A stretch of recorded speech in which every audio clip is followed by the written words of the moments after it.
उत्तर प्रदेश के एक छोटे से गांव में रामू और श्यामू नाम के दो भाई रहते थे। दोनों किसान थे और बहुत गरीब थे। घर की छत टपकती थी और खाने के लिए भी उन्हें उधार लेना पड़ता था। रामू बड़ा भाई था, मेहनती और ईमानदार। श्यामू छोटा था, चतुर लेकिन थोड़ा लालची। गांव के बाहर एक पुराना तालाब था। लोग कहते थे कि उस तालाब के नीचे कोई रहस्य छुपा है। एक रात दोनों भाई खेत से लौट रहे थे। अचानक उन्होंने देखा कि तालाब की मिट्टी से हल्की नीली रोशनी निकल रही है। श्यामू बोला, भैया, जरूर यहां कोई खजाना छुपा है। रामू ने डरते हुए कहा, गांव वाले कहते हैं यहां भूत प्रेत का साया है। लेकिन श्यामू ने जिद की कि उन्हें खुदाई करनी चाहिए। अगले दिन दोनों भाइयों ने मिट्टी खोदनी शुरू की। घंटों की मेहनत के बाद उन्हें पत्थर का एक दरवाजा मिला। बहुत कोशिश के बाद दरवाजा खुल गया। अंदर एक छोटा सा तहखाना था। तहखाने में लकड़ी का संदूक रखा था।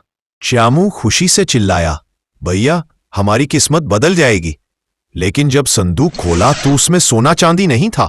उसमें पुराने कागज और ताम्रपत्र रखे थे। दोनों भाई कागज लेकर मास्टर जी के पास गए। मास्टर जी ने पढ़कर कहा, यह असली जमीन के कागज हैं। तुम्हारे पूर्वजों और गांव वालों की जमीन जमींदार ने छल से हड़प ली थी। रामू बोला, तो ये कागज सबकी जिंदगी बदल देंगे। लेकिन श्यामू के मन में लालच आ गया। उसने सोचा, अगर ये सब कागज मैं छुपा लूं तो सारी जमीन हमारी हो जाएगी। रात को श्यामू चोरी से संदूक लेकर भागने लगा। तभी अचानक तेज आंधी और तूफान आया। संदूक गिर गया और शोर से गांव वाले जाग गए। सबने मिलकर कागज देखे और सच्चाई जान ली।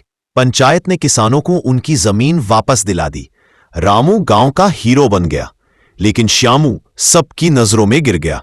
धीरे धीरे श्यामू को भी अपनी गलती का एहसास हुआ। रामू ने कहा, असल खजाना सोना चांदी नहीं बल्कि न्याय है। गांव में अब कोई भूखा नहीं रहा।